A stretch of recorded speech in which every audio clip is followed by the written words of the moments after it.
Performance artistique du groupe Tengo Un Sueño soutenu par l'orchestre de l'école Carlos Cabes du Mexico. Une prestation pour ouvrir officiellement le Mondial Culte 2022. La conférence mondiale sur la culture et le développement durable, la deuxième du genre après celle de 1982, tenue dans cette même ville de Mexico. Pour cette édition, 193 délégations sont présentes pour réfléchir sur la politique future de promotion, de préservation, de valorisation de la culture qui doit être un vecteur de paix dans un monde menacé par l'insécurité. Maintenant désormais ce mouvement culturel universel pour construire un monde plus juste à partir de nos différences. La diversité culturelle est le point d'union.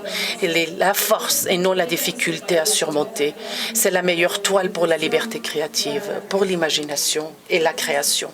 Pour un développement durable de la culture, la directrice générale de l'UNESCO propose 4 axes, dont la diplomatie culturelle et la lutte contre les effets du réchauffement climatique. Cette diplomatie culturelle que nous voulons et que nous pouvons bâtir ensemble, elle doit aussi se donner les moyens de son ambition.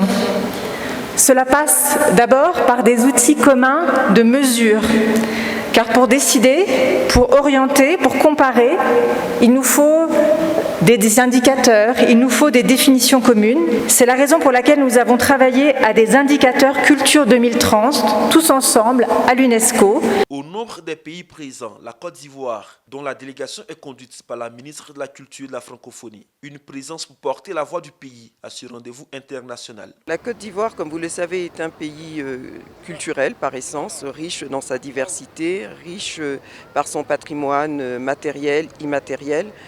À l'occasion de Mondial Culte, la voix de la Côte d'Ivoire sera importante pour affirmer la place qu'elle n'a jamais cessé d'avoir dans le monde de la culture, affirmer aussi cette diplomatie culturelle qui est portée au plus haut niveau par le président de la République et par le gouvernement. Pendant 3 jours, experts culturels, décideurs et partenaires vont réfléchir sur les actions pour le développement durable de la culture face aux différentes menaces environnementales.